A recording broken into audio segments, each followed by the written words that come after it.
So I'm Selina Niemi here with the Volunteers Centre Skopje name tag under me. I'm 25 years old and I'm from Finland. And I wanted to organize this event because Erasmus and European Solidarity Corps had like a huge impact for my life. So I want to share it among another young people like everywhere in the world. So I can like shortly tell you about myself.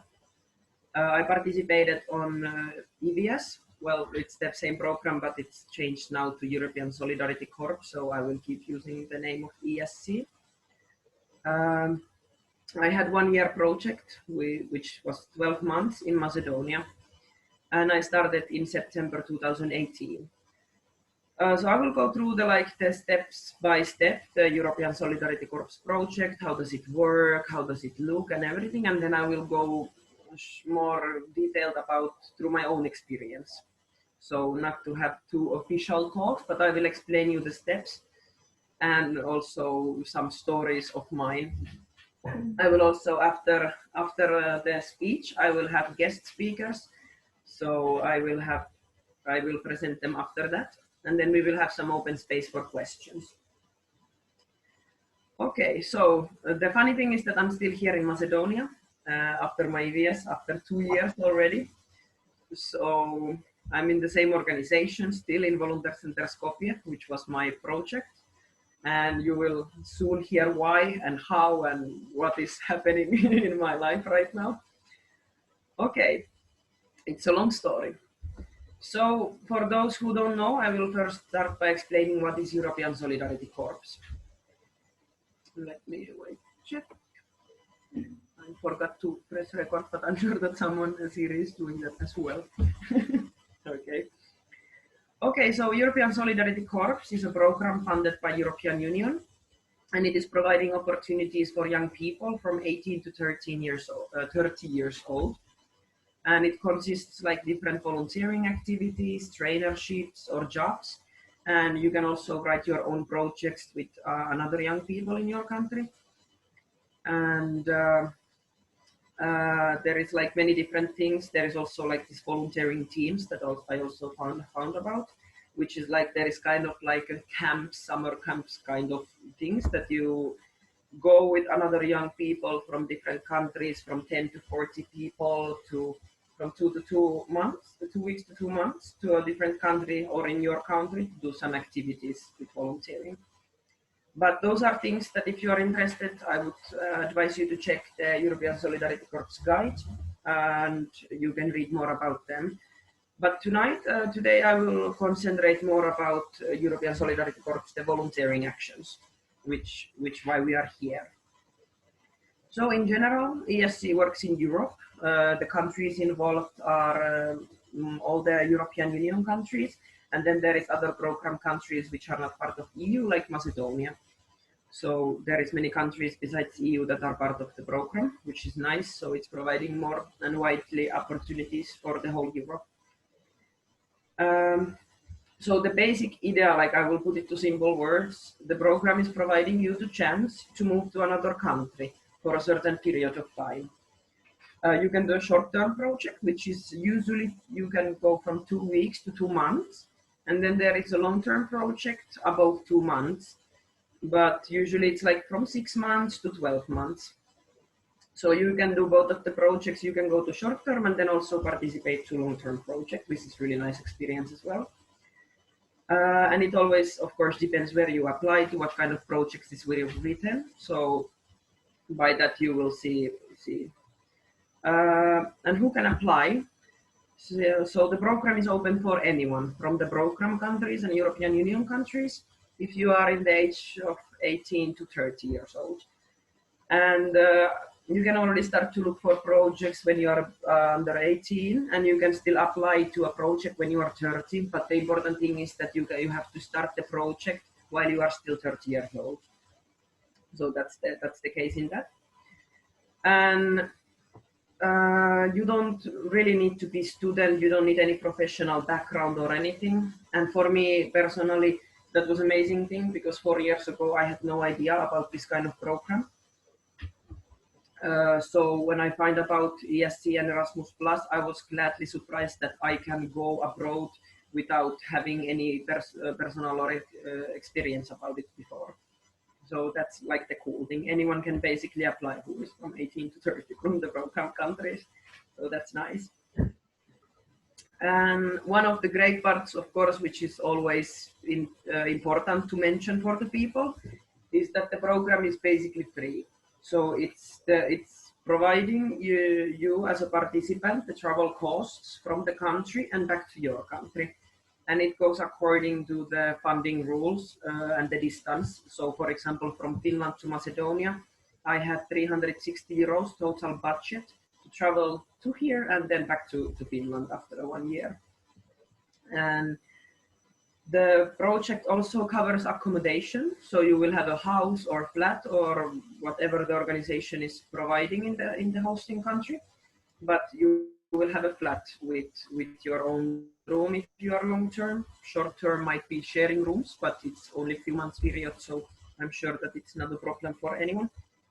And the program also provides a monthly pocket and food money, which also depends, of course, in which country you are. In more expensive countries, you will have a little bit more pocket and food money than in more cheap countries. And then also the important thing is that ESC provides you with Signa insurance, which is basically covering everything. It's very comprehensive insurance, so you don't have to worry about that. If you have any health problems or anything, it will be always there. And hosting organizations are always helping with the process in another country to go to hospitals and everything. So that's great. And one tip, like if you're planning to go to ESC someday, I would say that it's nice to have some savings, because in my case, I had a little bit of savings on my own. In case like you want to travel around the country or go to a neighbor countries or things like this, or you have some expenses you are a big shopper of clothes or whatever, then of course it's nice to have some savings with you. And otherwise, the pocket and the food money is providing the whole month of living. And yeah, as I mentioned already, the project provides sending and hosting organization to you. So as a newcomer, honestly, you don't really have to know so much about the ESC. It's good to know the basics, but there is a sending organization and hosting organization, which is providing you with all the information about the program. So even if you are a bit shy and you don't know so much about the program, there is always the organizations to help you and guide you through the whole applying process and through the whole period of volunteering as well. And then I would like to talk a bit about like how do you find a project. So there is several projects in several different countries. I'm seeing them a lot all the time, and also as my work, I'm all the time promoting new projects. So many of the projects are focusing to youth work in different organizations like NGOs, which are doing Erasmus projects. You can find projects in like working with children, with young people, volunteering in schools or daycare centers. And also like in different organizations. In other places you have media products, you are doing a magazine or videos or something. And one cool thing that we just had, we sent some people to Turkey. They were working with sea animals. So they were helping little turtles to survive in the sea in Turkey. So there is sometimes extremely cool, interesting projects, as they all are, of course. And so there is many different opportunities. And I think the best step is to start when you are wanting to go to a project is to register yourself to European Solidarity Corps page. I can show it to you from here. Wait, where is my here? Sharing a screen. So this is the page, the European Solidarity Corps, where you can also learn more information about the program. There is a whole guide of like millions of pages if you want to read everything. And from here you can join the corps, which means that you will enter to a platform where you can register yourself in as a participant who would like to join European Solidarity Corps. And there is an open platform for projects. So you can find a lot of projects there because most of them are registered in there. So that's a great way. I will share you links to everything after the seminar.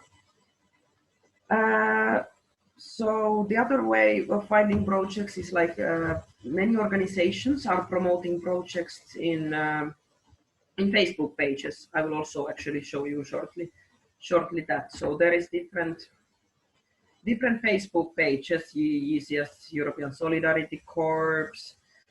There is Erasmus Plus projects. Like there is millions of different Facebook pages full of organizations promoting their projects. So you can also find projects in there. So I would advise you to join to these groups, and you can even write their open message that if you are looking for some project in some certain field or so.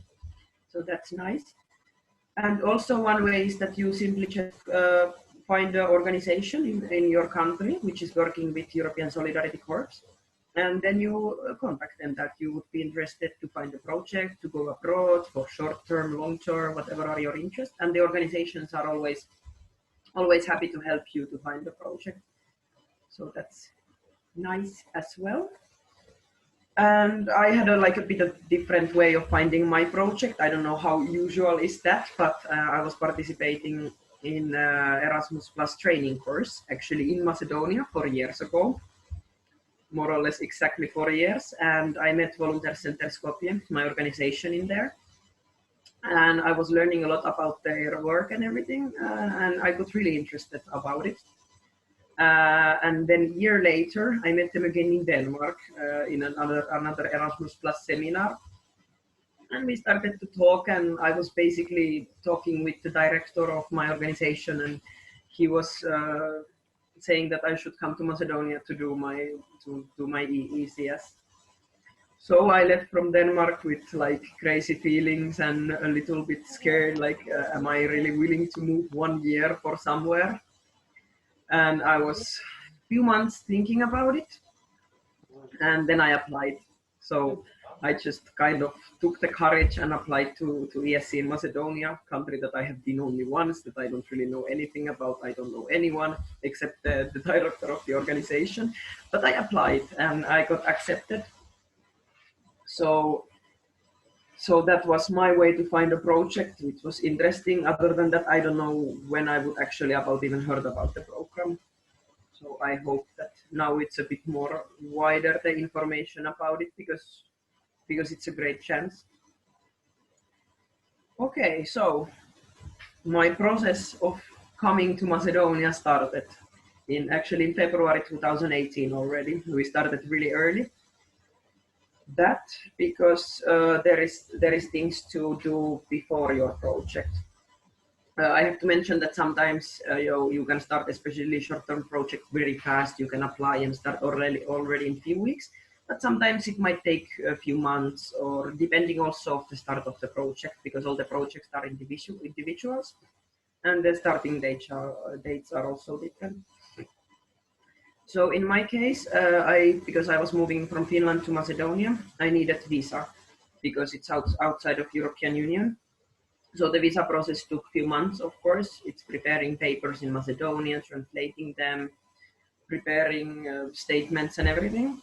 And this is something that is also funded by the program, so I didn't have to pay my visa cost at all.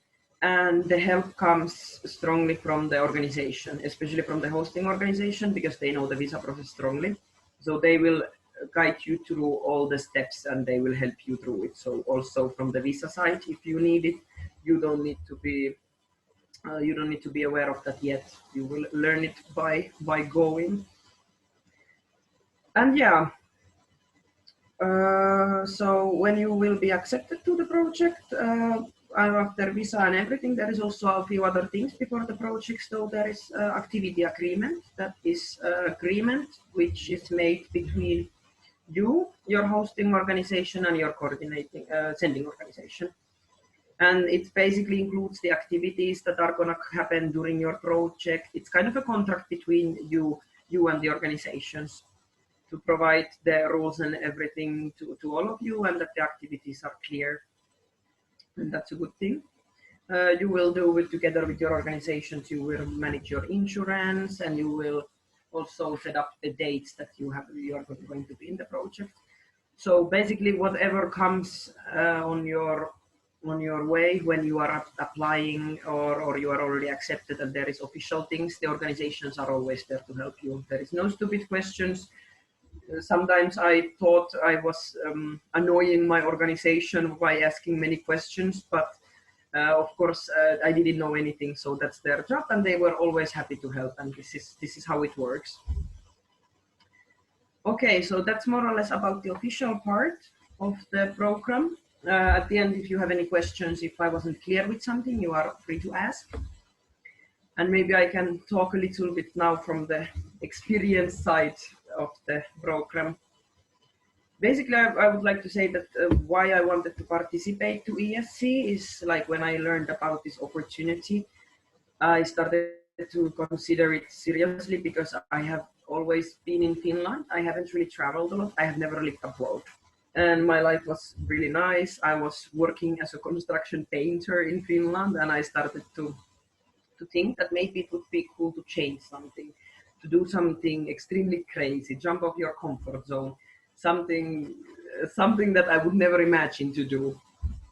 So I wanted to do that, learn something new, learn to live in a new culture, new country, and that inspired me a lot to do that. And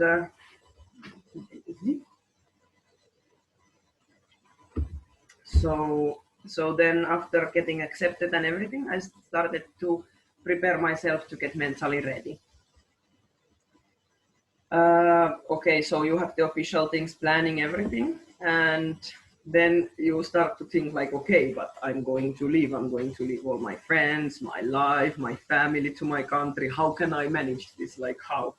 And believe me, it's extremely scary to some people. For me, I was really confused and scared. I was like, how can I manage this? I was talking to my friends and my family like crazy few weeks before going, but they were all the time there to support me and like pushing me to go and do it because they knew that it's gonna be a great experience for me. But yeah, so basically a few weeks before my project started in August 2018, I quit my job. I started to hang out a lot with my friends and my family. I had goodbye parties. I've had a bit of crying, excitement also, and happiness at the same time, because it's a huge thing. It was a huge thing for me.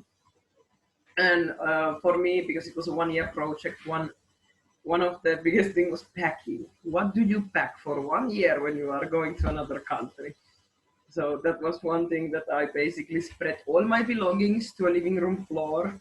I remember, I think my mother and sister are laughing there. They are there. Because they remember the process of me packing and panicking before my project even started. But what do you need? You need clothes, you need maybe some memories and comfortable things from your home, and you will survive with that. So I was just encouraging myself and talking a lot with my friends, family, and I was prepared to go, because it's kind of a crazy thing, especially if you haven't been abroad or traveled a lot. But I knew how much it would give to me, so I was like, okay, let's go. So the day of traveling came into picture, going to Macedonia. And in my case, there was no direct flight yet to Skopje, so I was flying to Macedonia through Kosovo. And I actually had also a big different case in here. I don't know how often it happens. Usually, probably you travel to your projects alone. But I had my coordinator from my sending organizations with me because it was kind of a new partnership for them. So she came for a few days to get also know the organization and see the country and everything a little bit. So for me, it was really comforting to have my coordinator with me, Tina, who helped me a lot during the trip and the few days, because I was really scared. the whole experience. So yeah, we flew with her. We flew to Kosovo, and my organization picked me up there. And I think this is happening also a lot. So when you are gonna travel to your destination country, there will be always like the hosting organization to help you or pick you up and guide you to your flat and to the organization and everything. So there is always support provided, which is great. And yeah, so we drove to Skopje in a few hours with my future director and my mentor that I already met during the car drive to Macedonia. I was shy, extremely shy. My friends in Macedonia don't believe me that I was shy because I usually am not. But I was scared. And honestly, we drove from Kosovo and we went to my flat. And the first thing is that I locked myself to my new room and I started to cry like crazy. I was crying. I was taking my phone and texting to my mother like, why am I in Macedonia? Why did I come? It was so scary. It was hot. It was like 30 degrees coming from Finland. It was crazy. So I was sweating and panicking. And then I met all the time new people and everybody was speaking English. And of course, I can speak English, but at the beginning it's very hard. So I was crying for probably an hour in my room, fell asleep shortly. And after that, we already went to explore the city a bit and I felt better. But I say that my first thought was like, okay, I'm just gonna go back to Finland. This is too weird. So it's normal to have this kind of feelings when you are going to another country, especially for longer periods. But I would say it started to get better. I will get to that point as well. So basically, first days I was getting to know my flat. I had a new flat, my new room, my flatmates. There was two people that time. There was a Polish girl and an Estonian guy who I was sharing the flat with. They were already in Macedonia for a long time, so they had experience of places and work and everything. So it was nice to have people who already know a little bit. And yeah, and then of course started the first days in the organization. So I can firstly tell you a little bit maybe about the project that I was in. So Volunteers Centre Skopje, I'm still here. And that was my project. So my ESC included a lot of different things. The main activity and also the main thing that I applied is that the organization is publishing Voices magazine. You can actually see it behind me. I'm so proud of them that I'm hanging them on the walls even. So it's a magazine that we are publishing online and also printing it, and that's the main task for the volunteers when they are coming. So it's a monthly magazine. We are writing articles and designing it. So I was really interested about it because I had a previous experience about designing, and I also like to write. So the project sounded perfect for me. Besides the other tasks as well in Volunteers Centre Skopje, we are doing a lot of different kind of local and international projects. So we were organizing events in Skopje, doing workshops for high school students. I was doing different kind of designing. I was helping out with Erasmus projects, applications. There was different kind of office tasks. And it depends a lot. Sometimes we had things that we went to collect food front of a supermarket as a part of volunteering action. We collect food for people. We had a chance to visit a center for Roma children who are living on the streets. So in my project, and I think overall in many projects, there is so many different activities that you cannot even explain them all because every month, every week, they are changing. There is events happening, activities, different organizations. So it's always changing. And in my case, it was also the whole year was full of different kind of things, and I extremely loved my job the whole time. But yeah, so I was starting to get to know these things slowly on my first days, meeting my coordinators, hanging out with my mentor, getting to know the people and the office. And yeah, it was confusing, especially with the English at the beginning. Sometimes I didn't understand anything they were talking to me. And I was just confused. But then again, I ask again, and I ask again, and people are always happy to help and answer. The other volunteers welcomed me, so there was a big group of like different volunteers also from different organizations. So we were kind of few people together, which was amazing because then you have like already kind of a support group from another countries as well. So you are not alone with the English and the scariness of being in another country, and that's a good thing as well. And there is one official thing also during your long-term EVS, ESC, I'm sorry, still old name in my head.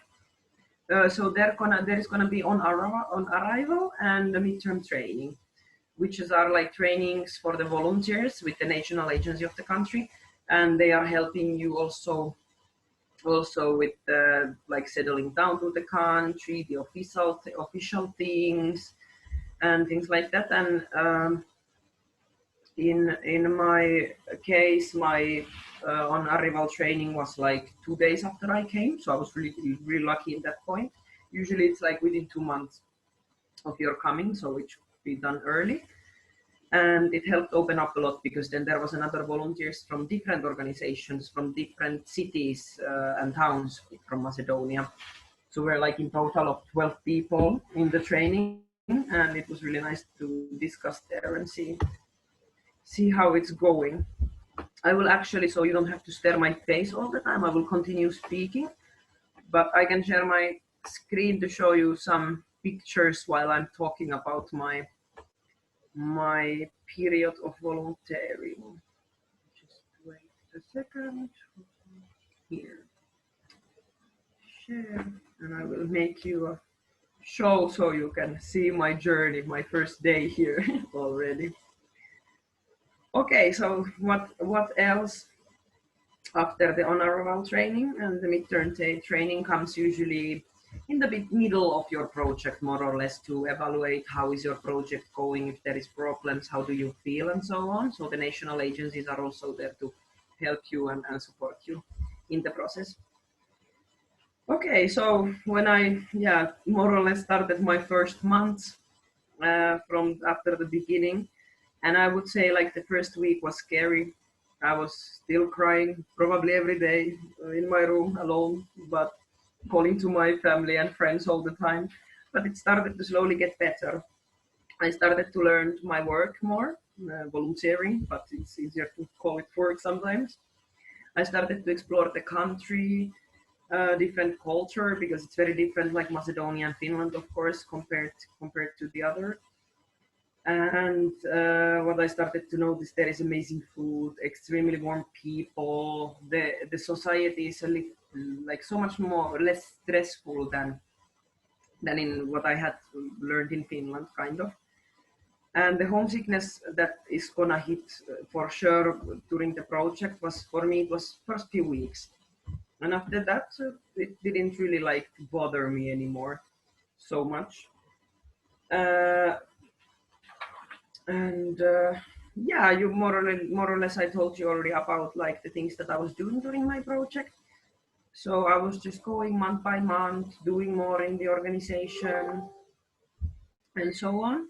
And I would say also my working hours were usually from 6 to 7 hours. Sometimes weekend and evening activities, which also always depends on your project and on the period of volunteering. Usually the amount of time working is from 30 hours to 40 hours a week. So the organization can set it up, but it's minimum 30 and maximum 40. But of course, sometimes we had evening events like a language karaoke or a pub quiz or a game night. So then we kind of maybe came later on the next day or so. So it was always really flexible with the organization to set up the hours and everything. And yeah, so before I actually left, I was really warned, like they were warning me in my pre-departure training, which actually I forgot to mention, sorry, it's a pre-departure training that your sending organization from your country is providing you before you leave. So it's also preparing you to moving to another country. So yeah, I was warned a bit there that there might be like a serious homesickness coming at like halfway of your project or at some point. And I was all the time waiting it. I was like, okay, it's gonna come. It's almost 6 months. I'm gonna be homesick soon. And in my case, I was glad enough it never came, actually. Because I started to feel like home in Macedonia. around 2 months after the start of my project, I started to, yeah, there is a lot of emotions and hugging and happiness in the pictures as well. I started to like feel comfortable and I was not so scared anymore. I started to make bunch of Macedonian friends. There was all the time new volunteers coming from different countries. We had changing volunteers all the time. And I started to become like, I started to have so close friends that I started to call them my family already. And my work friends also were like a family for me. So I was just like completely like home. I started to get used to the different traditions and ways of Macedonia, how things work, and also started to learn Macedonian. So in long-term projects, there is a way to, I mean, there is provided language lessons of the country, which is really good because especially when you are living in a country a bit longer, it's nice to get at least the basics of the language so you can manage yourself in a store or in social situations. And it's also fun to learn a new language. So I speak a little bit of Macedonian, like at the beginning of my ESC, which was helping a lot. It's so different language, but I really like it. So it's nice to learn that. And what did I do in general after, like, besides my work, of course, free time. We are all young people. We are going to city. We are going to parties, having fun, enjoying life in general, discovering nature in Macedonia, which is extremely beautiful. We are going to different places, kind of like a deeper sightseeing of the country with the local friends that can really show you the place. So it was like all the time something happening, and for me it was at the beginning like hard to get used to that there is all the time someone. I'm living with many people, all the time something happening, because sometimes I just need my own space and to be silent, like my Finnish side is showing up. But then I just went to my room, were silent for a few hours and getting back nicely. So yeah, that's one thing. And yeah, that's more or less. I will have your questions also at the end, but I wanted to also say that during in my case, there we are hosting so many different volunteers in different periods of the year. So at some point we had a lot of long-term volunteers, a lot of short-term volunteers during the summer. So I said so many highs and goodbyes during 1 year. I made huge amount of good friends that I met in Macedonia, and then they left back to their countries, and we are already planning to have reunions in Macedonia or anywhere in the Europe, because we are now like, we have connections everywhere basically, which is super cool. So you don't only get to know the country and the local people, but you have also huge diverse cultural experience from another countries if you have volunteers from different countries in your project, and that's amazing. And also I would like to mention that I was visiting Finland twice during my 1 year, so I was not crying too much for my homesickness because of that as well. But I have to just say that the visits, like if you want to go to your country during your project, you have to pay that for it by yourself. And also if you want to travel during your project, you pay that by yourself. But that's nice because you will have every month you gain 2 3 days. So at the end, 1 year project is already like, you have a few weeks already that you can take free. So I was using my 3 days to go to Finland, to see my family and friends, and also to travel in Macedonia a little bit and in the neighbor countries. So we, of course, Macedonia is in the middle of another country. So I visited Kosovo, I was in Serbia, Bulgaria, and Greece. Albania is still left, but I have time, and that's like my dream destination now. So during the project, I was seeing also different countries. I saw Greek beach for the first time in my life, and this is the place that I want to go back, hopefully next year. So it was beautiful. And in Macedonia, what amazes me is like the mountains are everywhere. So in Finland, being in a flat country, I really haven't seen mountains so much in my life. And in Macedonia, it's like wherever I turn my head, there is a mountain, and I love this view. So the nature became like really, really like important to me also in Macedonia. And also I've been joking now that music came like a huge part in my life in here, because music was always part of my life, but somehow here I started to appreciate it so much more.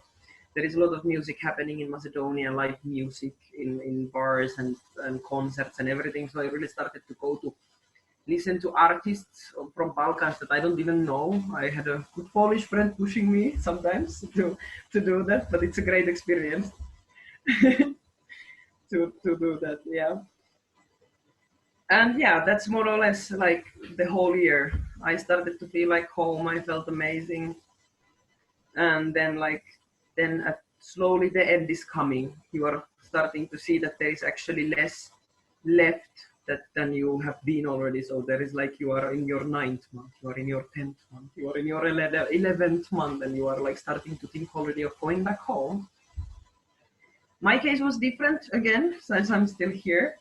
But in general, and what I saw my volunteer friends is that they started few months before their project ended. They started to think like what to do when you go back to your own country. So they started to think about applying to a job or to a new project or whatever. But it's nice to start to think a little bit like what to do after you get back home. And in the end of the project, also, it's like you kind of prepare yourself to reverse cultural shock. Going back home, because now you have been living in a different culture, and now you actually suddenly get thrown back to your own culture, and probably you will. I gained a lot of things, like I hug much more. I'm so much more closer to people. So there is like moments in Finland when we were joking that I'm hugging too much, and like Finnish people were shocked of my warmness already. I can maybe stop that. This already since we have went through it a few times.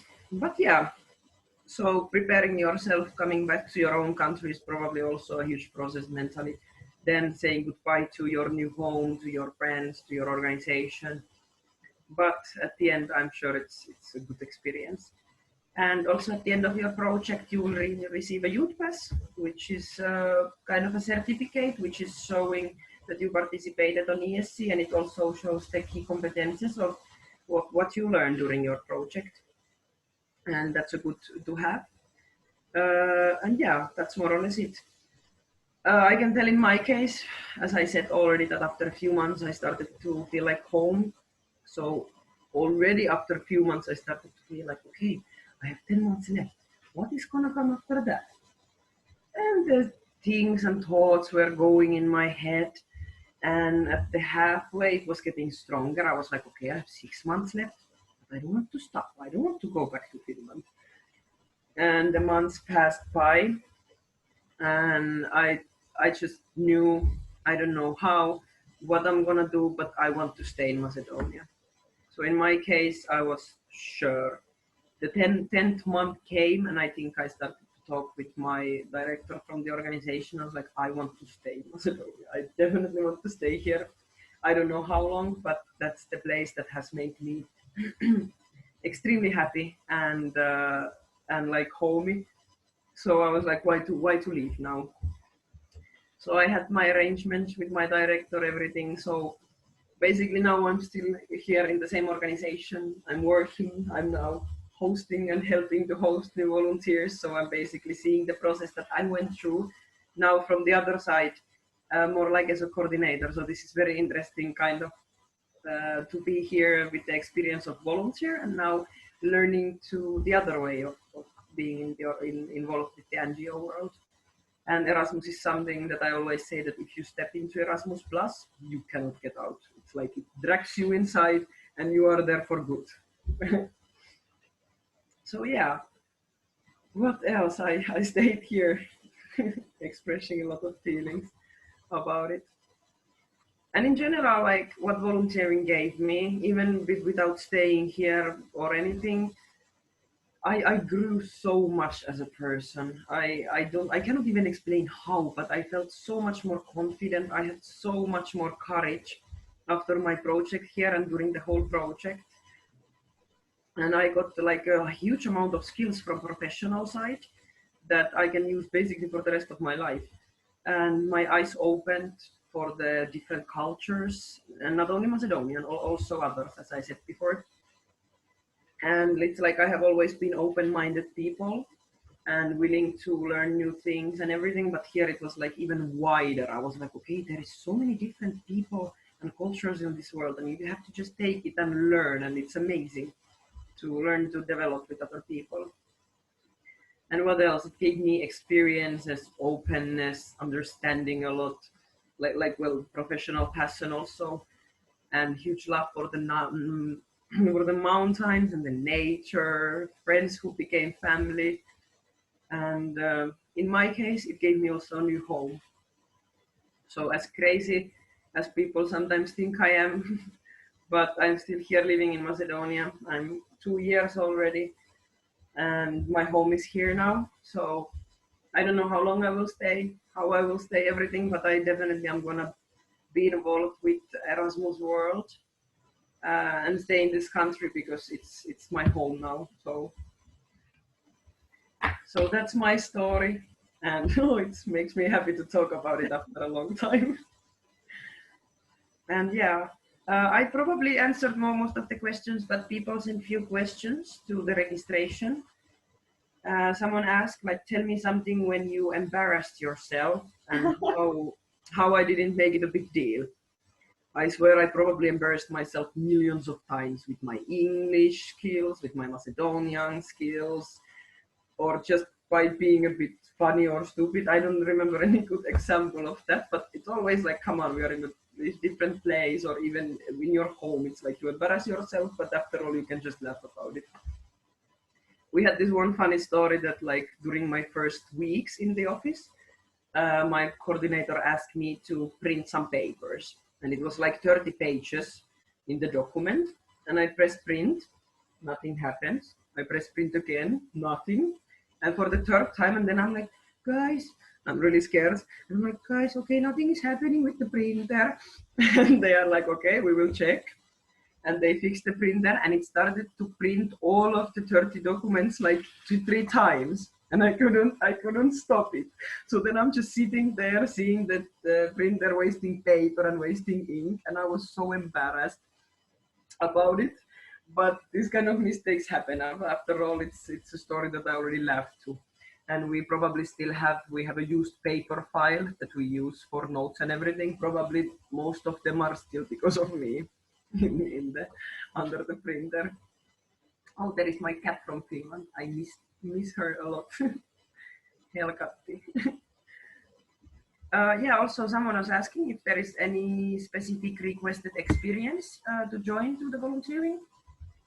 To join to the project, and no, you don't have to have experience of the project that you are applying. In my case, I have, for example, experience of designing, so it helped me a lot with the magazine. But now today I had a designing workshop for our new volunteers who have never even opened the program. So in your project, you will learn everything. You don't have to know everything in advance, which is amazing. There was also a question that can I apply for already started program? And there is cases that the program has started already, but they have no participants, then you can apply. So it depends a lot with the programs itself. Someone was asking about activities, but I believe I covered them. But after the talks, we can have a question session if you have something more. And yeah, then someone was asking about the team of my project and how many volunteers were you, but I was also explaining more or less during my story how was my project, and also that many volunteers were with me in different periods, so it was changing constantly. But yeah, that's more or less of my story, and you can save your questions at the end, because now I would like to have a guest speaker.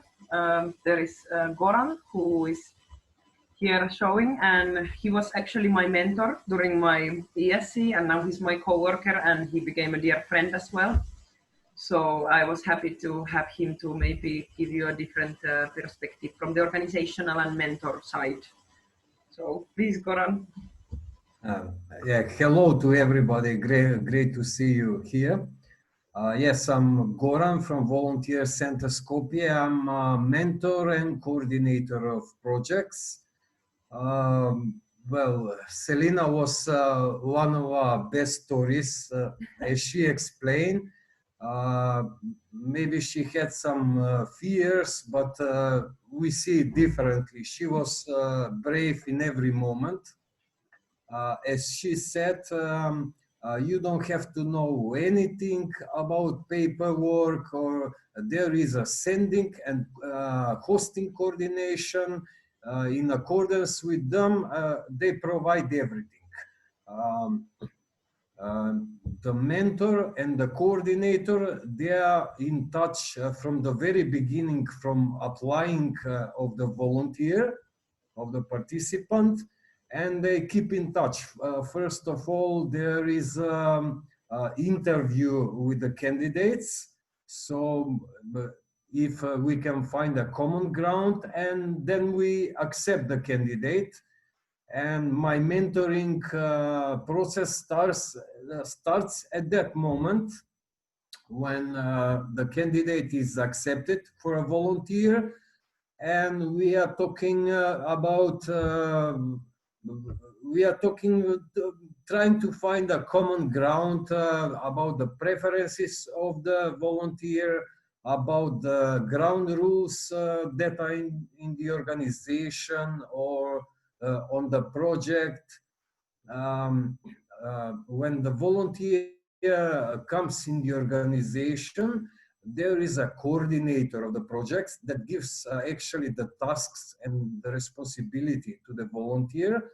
But the mentor task is a little bit different. The mentor task is to psychologically approach the volunteer and make sure that slowly creates another comfort zone in the new conditions. So we are going around the city, like cultural visits, shops, hospitals, to familiarize with everything. Then the mentor has to make a certain relationship with the volunteer, so to be capable of feeling their energy when they have something on their mind and they don't express it, to be ready to help in every time of the day, even in the night if necessary.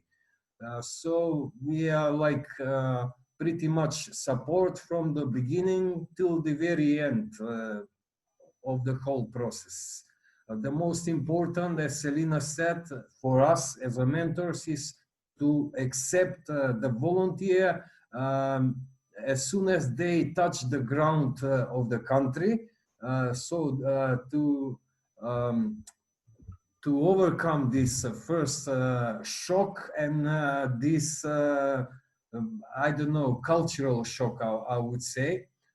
We have also cultural workshops holding on to familiarize the volunteers with the local customs, with the local culture, some desired behavior in the institutions, with the people.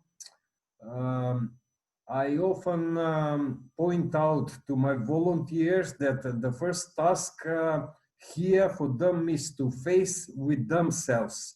So how you gonna manage with yourself, with the language, with different culture, with different people. We have here volunteers from at least 6-7 countries. How to manage money through the month, how to cook, to provide your meal, everything. So, Selina, back to you. Thank you, Goran. You were providing nice information from that side. And he was also a good mentor of us all throughout the whole project and still. And then there is another familiar face next to Goran. So there is Evelina from Poland, and she was also became kind of my best friend in Macedonia. So I was asking her to explain a little bit about her experience during her volunteering. So welcome. Hello everybody, I'm Evelina, I'm from Poland, and I like to call myself the child of Erasmus, as I participated first as Erasmus student in Bulgaria, and then I was mentor for Erasmus people also in my city. And I found myself in the point that I didn't know anymore like what to do in my life, because I was kind of eager to do all different kind of things, and people started to suggest me that you are old enough to take job, to be serious, and I just didn't want to do what people told to me. And pretty much accidentally I found this project. It was my friend posting that they are searching for volunteer in Macedonia. And because I was studying journalism and I was studying Balkan studies also, it was quite something just for me. So I applied the same day, basically. The day before I applied, I came back from Bulgaria, so also it was like quite crazy decision. And here I came to Macedonia like few months later, so I learned, the first thing that I learned was patience, because sometimes you have to just wait for something to happen. I was even close to resign from the project, but in the end it happened. And I came to the company that welcomed me really warmly. I like multicultural companies, so it was like volunteers from all over the world. And the first thing that I faced, I needed to speak in English immediately, which sometimes it's after months of being in your country, not seeing too many people from different countries, it's difficult. And also I was really worried that if I will manage to do all of the tasks that are in my learning agreement, and if I can step out from being just a journalist and to become a designer.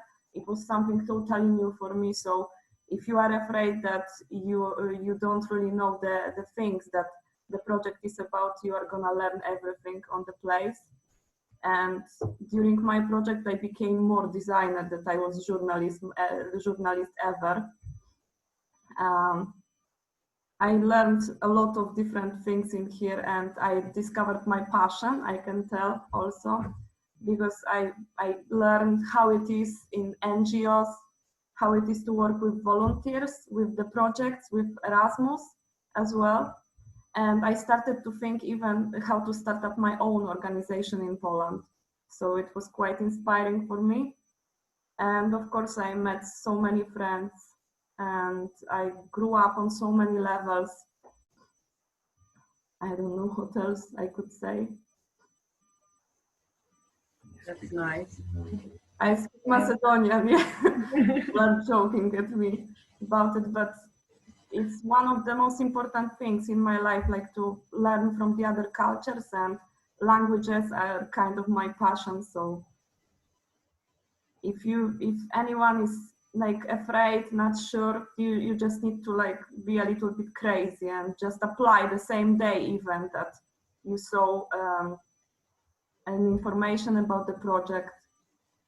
Do not hesitate so much. And if you arrive on the place and you feel stupid, you feel shy, just don't be afraid to ask questions. This is one of the things, like golden rules that I learned in here.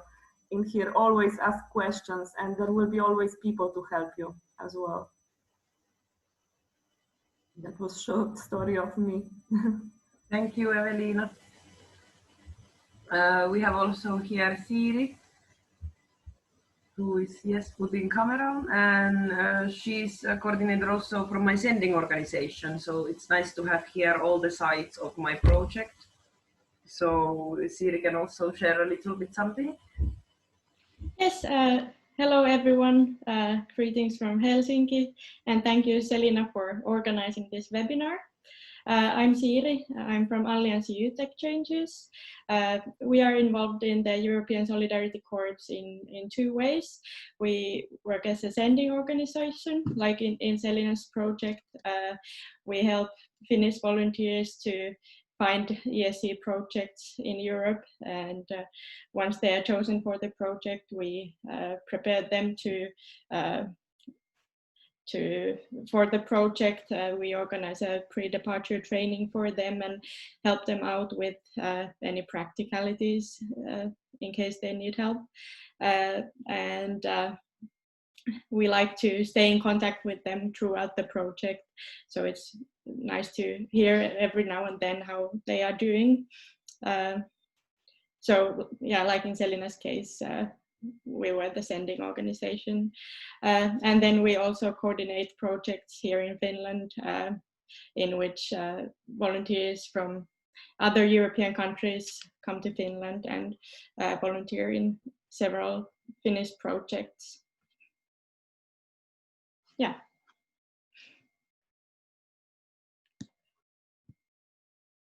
I mute. So thank you, Siiri, as well. And thank you for all of you three for speaking and for everybody to come.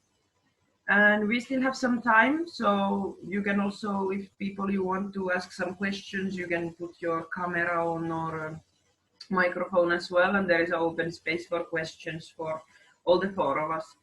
So please, if you have anything on your mind that were not covered in there yet, so we are open to answer to you.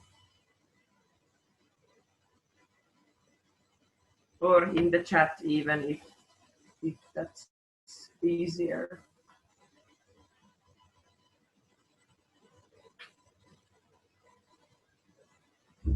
No, it's quiet. So hopefully there was all kind of information. Also, I heard that the dia show of the picture was not working. I hope it was not the case in every computer, so it was just stuck in one picture, but that's not the main part. So, okay, so that's more or less it. If no one has any questions, it was really nice to do this event, and I would like to maybe see something with the second part or do this kind of event again in the future, because the program had so big impact to me that I definitely want to promote it more and share my experience, because it's a great chance for all of you to go. Hi, Josip. So yeah, if that's more or less it, we can finish slowly if no one still hasn't have any questions. And thank you a lot for everybody for participating. It was a pleasure to talk to all of you.